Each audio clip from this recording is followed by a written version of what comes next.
Hello students, मैं नितिश खन्ना। आज मैं आपके साथ chapter number 1 economics class 9th discuss करने जा रहा हूँ। इस पूरी वीडियो में मैंने आपको the story of Palampur explain किया है। पालमपुर, हालांकि मैं बताना चाहूँगा पालमपुर नाम का कोई गांव हमारे देश में है ही नहीं, लेकिन इस चैप्टर के द्वारा, इस गांव के द्वारा ये बताने की कोशिश की गई है कि हमारे देश के गांव किस प्रकार के हैं, हमारे देश के गांव के अंदर किस तरह से प्रोडक्शन एक्टिविटी चलती है, और एग्रीकल्चर एक्टिविटी के अलावा हमारे देश के अंदर जो गांव हैं उनमें और कौन कौन से काम होते हैं, कौन कौन सी मैन्युफैक्चरिंग यूनिट हमारे गांव के अंदर होती है। तो सबसे पहले मैं आपको कुछ फीचर बताना चाहूँगा पालमपुर के। एक तो ये हाइपोथेटिक विलेज है, मतलब ऐसा कोई गांव हमारे देश के अंदर है नहीं, लेकिन ऐसे अगर पालमपुर गांव की हम बात करते हैं तो ऐसे बहुत सारे गांव हमारे पश्चिमी उत्तर प्रदेश में आपको देखने को मिलेंगे। नियरेस्ट विलेज जो पालमपुर के है वो रायगंज है। नियरेस्ट टाउन शाहपुर है। टाइप्स ऑफ ट्रांसपोर्ट, किस किस तरह के ट्रांसपोर्ट जो पालमपुर में आपको दौड़ते हुए नज़र आएंगे वहाँ की सड़कों पे, बुलक कार्ट हो गए, बैलगाड़ियाँ हो गई, टोंगा हो गए, मोटरसाइकिल्स हो गए, जीप हैं और ट्रैक्टर्स हैं। इसके अलावा ऐसा माना जाता है कि पालमपुर के अंदर लगभग 450 परिवार हैं, अलग अलग जात के, अलग अलग कास्ट के। उसमें से 80 परिवार जो है वो अपर कास्ट के हैं, और अपर कास्ट के जितनी भी फैमिलियाँ जो पालमपुर में रहती है उनके घर बहुत ज़्यादा अच्छे बने हुए हैं, पक्के बने हुए हैं, उनमें सीमेंट प्लास्टरिंग है। 1/3 ऑफ पॉपुलेशन, जितनी टोटल पॉपुलेशन है, यानी अगर हम टोटल परिवार 450 लेते हैं उसके 1/3 यानी 150 परिवार जो हैं पालमपुर में वो दलित हैं, और ये सभी लोग गांव के एक छोटे से कोने में रहते हैं। और इनके परिवार इतने ज़्यादा, मतलब कह सकते हैं कि समृद्ध नहीं है, इनके घर इतने अच्छे नहीं बने हुए हैं, और ज़्यादातर परिवार दलित ऐसे हैं जिनके पास ज़मीनें बहुत छोटी हैं या ज़मीनें नहीं हैं। अब मैं आपको आगे बताना चाहूँगा, पालमपुर के अंदर 2 प्राइमरी स्कूल हैं, पालमपुर के अंदर एक हाई स्कूल है, और इसके अलावा पालमपुर में एक गवर्नमेंट हेल्थ सेंटर है, और पालमपुर के अंदर एक प्राइवेट डिस्पेंसरी भी है। तो इन सब बातों को देखकर ये पता चलता है कि पालमपुर एक अच्छा खासा गांव है। हम पालमपुर को कोई पिछड़ा हुआ गांव नहीं कह सकते, क्योंकि काफ़ी अच्छी फैसिलिटी है पालमपुर के अंदर। इलेक्ट्रिसिटी भी है, पालमपुर के अंदर अच्छी सड़कें भी बनी हुई हैं जिसमें अलग अलग तरह के यातायात के साधन भी चलते हैं। अब मैं आपको बताऊंगा ऐसी कौन कौन सी नॉन एग्रीकल्चर एक्टिविटीज़ हैं जो पालमपुर में होती हैं। पालमपुर के अंदर स्मॉल मैन्युफैक्चरिंग देखने को मिल सकती है, छोटे छोटे जिनको हम लघु उद्योग कहते हैं, जिनको हम कुटीर उद्योग कहते हैं, वो देखने को मिल सकते हैं। घरों के अंदर जैसे कि मिठाई के डब्बे बनाना, टोकरियां बनाना, ऐसे उद्योग देखने को मिलते हैं। इसके अलावा एग्रीकल्चर, नॉन एग्रीकल्चर एक्टिविटीज़ की बात होती है तो पालमपुर के अंदर ट्रांसपोर्ट का काम भी बहुत ज़्यादा अच्छा है, क्योंकि ऑब्वियस सी बात है जब आप प्रोडक्शन करेंगे, आप गेहूं चावल उगाएंगे तो उसको बेचने के लिए आपको यातायात के साधनों की आवश्यकता पड़ेगी मंडी तक ले जाने के लिए। इसके अलावा शॉपकीपिंग, आपको पालमपुर के अंदर छोटी छोटी दुकानें भी नज़र आएंगी, जहाँ पर जैसे परचून की दुकानें हो गई, स्टेशनरी की दुकानें हो गई, क्योंकि वहाँ स्कूल है तो ज़रूरत होगी बच्चों को वहाँ पर ये सब सामान खरीदने की। अब मैं आपको अगला टॉपिक आपके साथ डिस्कस करने वाला हूं, ऑर्गेनाइजेशन ऑफ प्रोडक्शन। जब हम प्रोडक्शन करते हैं तो उसके लिए हमें एक ऑर्गेनाइजेशन करना पड़ता है, उसके लिए हमें बहुत सारी रिक्वायरमेंट होती है। तो मैं एक एक करके इस रिक्वायरमेंट के बारे में बताना चाहूँगा। सबसे ज़रूरी रिक्वायरमेंट जो हमारे होती है, फर्स्ट रिक्वायरमेंट, वो होती है लैंड। प्रोडक्शन की पहली शर्त, आपके पास लैंड यानी आपके पास ज़मीन होनी चाहिए। अगर आपके पास ज़मीन ही नहीं है तो आप किसी प्रकार का कोई प्रोडक्शन नहीं कर सकते, आप कोई फैक्ट्री नहीं लगा सकते, आप कोई एग्रीकल्चर का काम नहीं कर सकते।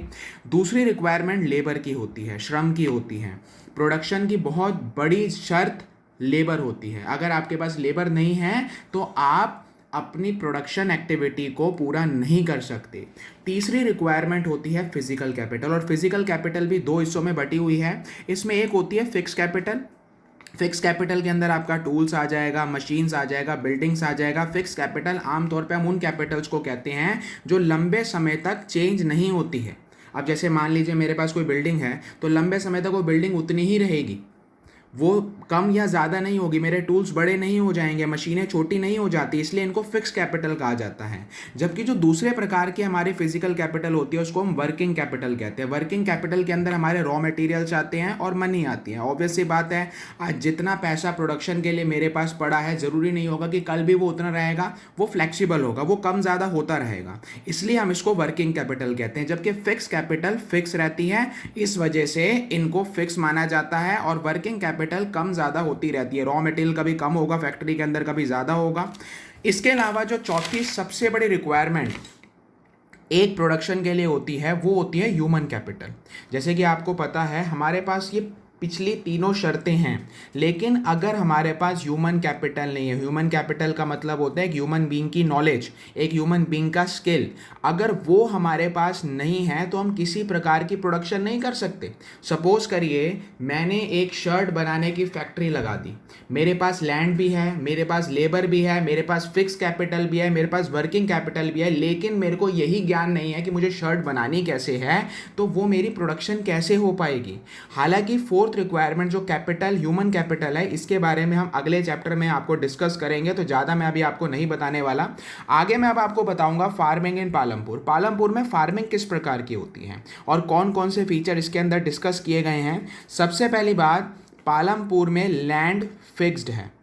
1960 के बाद एग्रीकल्चर लैंड के अंदर जरा सा भी बढ़ोतरी नहीं हुई है। जितना लैंड 1960 में था आज भी वहाँ पर लैंड उतना ही है। तो समस्या ये आ रही है कि लैंड आपके पास उतना है, पॉपुलेशन लगातार हमारे देश की बढ़ती जा रही है, तो उसी लैंड के अंदर हम इस प्रोडक्शन को किस प्रकार बढ़ाएं कि हम इतनी बढ़ी हुई आबादी का पेट पाल सकें।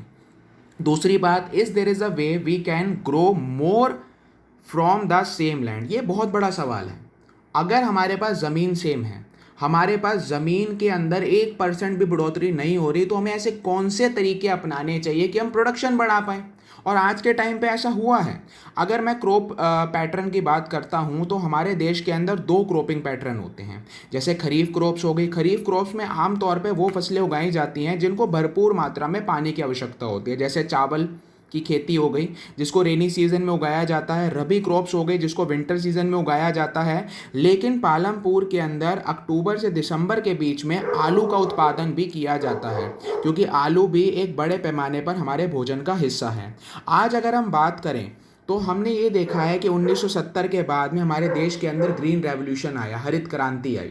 मैं आपको बताना चाहूँगा हमारे देश के अंदर 1970 से पहले के जो किसान हुआ करते थे वो बहुत ही सिंपल मेथड्स ऑफ फार्मिंग का यूज़ करते थे। वो ना तो किसी तरह के केमिकल का यूज़ अपने खेतों में करना चाहते थे, वो ना ही कुछ इस प्रकार के बीजों का, इस प्रकार के सीड्स का यूज़ करना चाहते जिससे उनकी प्रोडक्शन बढ़े। लेकिन 1970 के बाद हमारे साइंटिस्ट ने कुछ इस प्रकार की चीज़ों का उत्पादन किया, कुछ इस तरह की चीज़ों को मार्केट में वो लेकर आए जिससे प्रोडक्शन बढ़नी चाहिए थी, और वो ज़रूरी भी था क्योंकि आज हमारे देश की पॉपुलेशन लगातार बढ़ती जा रही है, लैंड आपके पास बिल्कुल लिमिटेड है, वो बढ़ेगा नहीं। तो इस वजह से ग्रीन रेवोल्यूशन को लाना बहुत ज़रूरी था। ग्रीन रेवोल्यूशन के अंदर बड़ी मात्रा में HYV सीड्स यानी हाई यील्डिंग वैरायटी सीड्स का यूज़ किया गया। यूज़ ऑफ फर्टिलाइजर्स, बड़ी मात्रा में केमिकल फर्टिलाइजर्स का यूज़ किया गया, केमिकल फर्टिलाइजर से प्रोडक्शन को बढ़ाने का काम किया गया। तो ये सब काम जो हमारे देश के अंदर हुए वो पालमपुर के किसानों ने भी यूज़ करे। आगे हम बात करते हैं विल द लैंड सस्टेन। अब सवाल ये उठता है कि जब हम अपने खेत के अंदर इतनी बड़ी मात्रा में केमिकल्स का प्रयोग कर रहे हैं, हम अपने खेतों के अंदर इतनी बड़ी मात्रा में केमिकल फर्टिलाइजर्स का यूज़ कर रहे हैं, तो क्या उससे हमारे लैंड पे कुछ असर पड़ेगा? बिल्कुल पड़ेगा। मैं आपको बताना चाहूँगा केमिकल फर्टिलाइज़र जहाँ हमारी प्रोडक्शन को बढ़ाने का काम करते हैं उसका कहीं ना कहीं एक बहुत बड़ा नेगेटिव इफेक्ट हमारी ज़मीनों पर भी होता है, क्योंकि आपको पता है लैंड एक नेचुरल रिसोर्स है तो उसे हमें केयरफुली यूज़ करना पड़ेगा।